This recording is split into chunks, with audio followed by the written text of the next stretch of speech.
Hello friends, வணக்கம் and welcome to gulf Tamil life friends. Last week பார்த்திங்கன்னா என் husband வந்து India போயிட்டு வந்திருந்தாங்க. 20 கேஜி வந்து நம்ம கொண்டு வரலாம். ஸோ அதில் என்னென்ன கொண்டு வந்தாங்க அப்படின்னு சொல்லிட்டு தான் நம்ம வந்து பார்க்க போகிறோம். என்னடா பெட்டிக்குள்ளே டப்பா டப்பாவாக இருக்குது அப்படின்னு சொல்லி பார்த்தீங்கன்னா, எல்லாமே வந்து மீஷோவில் ஆர்டர் போட்டு வாங்கினது. அவங்க டப்பா கூட எடுக்காமல் அப்படியே வந்து டப்பாவோட எடுத்துகிட்டு வந்திருந்தாங்க. வேறு எந்த திங்ஸுமே இல்லை, ஓரளவுக்கு மீஷோவில் ஆர்டர் பண்ண திங்ஸ் தான். ஏன்னா நம்ம இங்கே இருக்கோம், நம்ம ஒன்று சொன்னாக்கா அவங்க ஒன்று வாங்கிட்டு வருவாங்க.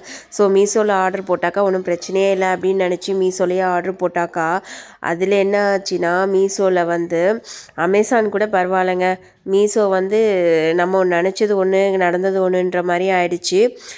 கொஞ்சம் கீரை பொடி, அப்புறமேட்டு கொஞ்சம் ஸ்வீட்ஸு ஸ்நாக்ஸ் இதெல்லாம் கொஞ்சம் வாங்கிட்டு வந்திருந்தாங்க. பாக்கு சொல்லியிருந்தேன், ஏன்னா இங்கே வெத்தலை கூட ஓரளவு கிடச்சிருது, பாக்கு வந்து சம்டைம்ஸ் கிடைக்க மாட்டேது, கொட்டைப்பாக்காக இருக்குது.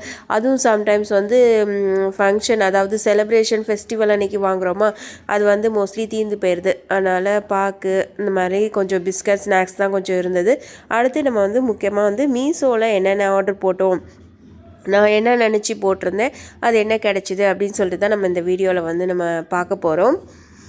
இந்த பாக்ஸ் எல்லாம் பிரிச்சுட்டு நான் இப்போ எல்லாம் எடுத்து வெளில வச்சுருக்கேன். வாங்க என்னென்ன இருக்குதுன்னு பார்க்கலாம். இது பார்த்திங்கன்னா காப்பரு, பித்தளை, அதுக்கப்புறம் க்ளீன் பண்ணுற லிக்விடு, அப்புறம் ஒரே ஒரு குர்த்திஸ் தான் போட்டிருந்தேன். இது வந்து பியூர் காட்டனாக இருக்கும் அப்படின்னு நினச்சேன். பட் இது வந்து காட்டனும் இல்லை, ரயானும் இல்லை. இது வந்து ரொம்ப மெலிசாவும் இருந்துச்சு, கையும் வந்துட்டு ஆஃப் ஹேண்ட் தான் இருந்தது. இந்த குர்த்திஸ் என்ன ரேட்டுன்னு பார்த்தீங்கன்னா 353 ருபீஸ். ஆனால் அதுக்கு இது வந்து ஒர்த் இல்லை அப்படின்னு தான் நான் சொல்லுவேன். ரொம்ப வந்து மெலிசாக இருந்தது. சரி வீட்டுக்கு போட்டுக்கலான்ற மாதிரி தான் இருந்தது.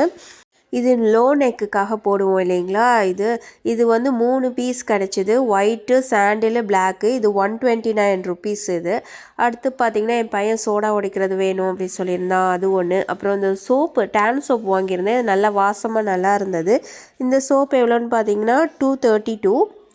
அடுத்தது விளக்கு திரி, அப்புறம் வந்துட்டு இந்த குபேர விளக்கு போட்டிருந்தேன். இது ரொம்ப ரொம்ப குட்டியாக இருந்ததுங்க, நான் எதிர்பார்த்ததை விட.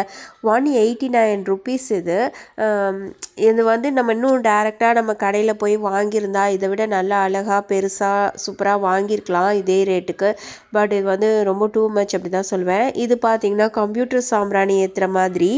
இது எவ்வளோன்னு பார்த்தீங்கன்னா 113 ருபீஸுங்க. இது ரொம்ப ஜாஸ்தி தான், ரொம்ப வெயிட்லெஸ்ஸாக இருந்தது.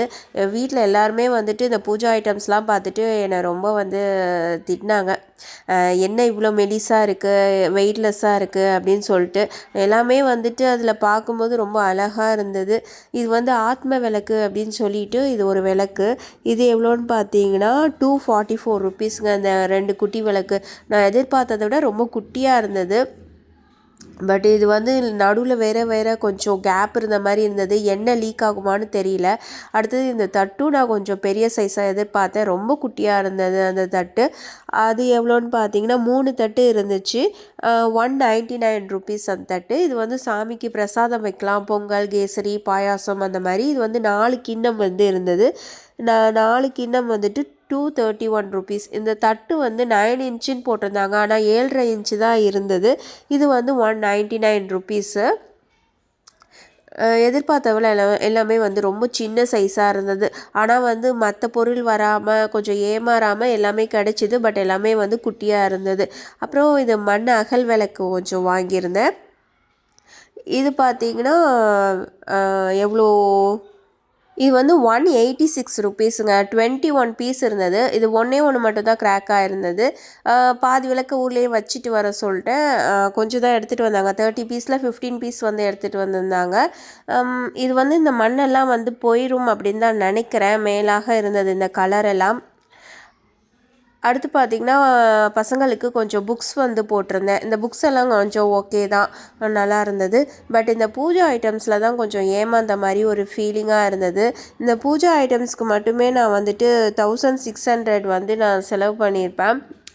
பட் அதுக்கு அந்த காசுக்கு வந்து எங்கள் ஊர் திருச்சியா, மங்களன் மங்கள் போயிருந்தால் இதை விட நான் வந்து சூப்பராக வந்து நான் எடுத்துகிட்டு வந்திருப்பேன் அப்படின்றது தான் எனக்கு தோணுச்சு. அப்புறமே இந்த பிரியாணி மசாலா, மிளகாய் பொடி, மஞ்சள் பொடி, கொத்தமல்லி பொடி, கொஞ்சம் புட்டு பொடி, இதெல்லாம் தான் கொஞ்சம் வாங்கிட்டு வந்திருந்தேன். இது வந்து எங்கள் அம்மா வீட்டில் வந்து முறுக்கு சுட்டு கொடுத்துருந்தாங்க. நான் எவ்வளோ வேணான்னு சொன்னேன், முறுக்கு சத்து மாவு இது கொடுத்துருந்தாங்க. நம்ம வந்து இந்தியா விட்டு தள்ளி இருக்கும்போது தான் நம்மளோட இந்தியாவில் வந்து கிடைக்கக்கூடிய சில விஷயங்கள்லாம் நமக்கு ரொம்ப வந்து பிடிக்க ஆரம்பிக்குது. ஸ்வீட்டு, ஸ்நாக்ஸு, பூஜா ஐட்டம்ஸு இந்த மாதிரியெல்லாம். நான் வந்து போன வாட்டி இந்தியா போயிட்டு வந்திருந்தேன். அப்போல்லாம் எனக்கு இந்த பூஜா ஐட்டம்ஸ் வாங்கணும் அப்படின்றது எனக்கு தோணல. ஆனால் இங்கே வந்தக்கப்புறம் தான் சரி பூஜா ஐட்டம்ஸ்லாம் வந்து 1, 2 சில்வரில் இருக்குது, கொஞ்சம் கம்மியாக இருக்குது அப்படின்ற மாதிரி ஃபீல் பண்ணேன். அதனால தான் வந்து பூஜா ஐட்டம்ஸ்லாம் வந்து போட்டிருந்தேன். ஸோ வந்து இதெல்லாம் வந்து நம்ம வந்து பூஜா ஐட்டம்ஸ்லாம் வந்து நம்ம லாங் லைஃப் வந்து வச்சுக்க வேண்டிய பொருட்கள். ஸோ அதெல்லாம் வந்து இந்த காசுக்கு வந்துட்டு நம்ம நேராக போய் வாங்கியிருந்தா இன்னும் கொஞ்சம் நம்ம அழுத்தமாக நல்லா தரமாக வாங்கியிருக்கலாம் அப்படின்ற மாதிரி தான் எனக்கு ஃபீலிங்காக ஆச்சு. இது வந்து ஓகே தான், நான் ஏமாறாமல் மற்ற பொருள்லாம் வராமல் இதே வந்தது எனக்கு கொஞ்சம் ஓகே தான். ஆனால் எல்லாமே குட்டி ப்ராடக்டாக வந்தது, வெயிட்லெஸ்ஸாக வந்தது. அது மட்டும் தான் எனக்கு கொஞ்சம் சேடாச்சு, டிஸப்பாயிண்ட் ஆனேன். மற்றபடி ஓகே தான். ஏன்னாக்கா நம்ம ஊரில் வந்து வேறு யாரையாவது வாங்கி வைக்க சொல்கிறோம், அது ரொம்ப நாள் கழித்து தான் நம்ம கையில் கிடைக்கிது. அதனால் அதை ரிட்டர்ன் போடவும் நமக்கு சான்ஸ் இல்லை இல்லைங்களா? ஸோ அதனால் ஊர்லேருந்து கொஞ்சம் தேங்காய் எடுத்துகிட்டு வர சொல்லியிருந்தேன். தேங்காய் இங்கே ரொம்ப காஸ்ட்லியாக இருக்குது அப்படின்னு சொல்லிட்டு இதை ஃப்ரீசரில் வந்து ஃப்ரீஸ் பண்ணணும். ஸோ இதோட இந்த வீடியோ முடிச்சுக்கிறேன் ஃப்ரெண்ட்ஸ். தேங்க்ஸ் ஃபார் வாட்சிங். பை.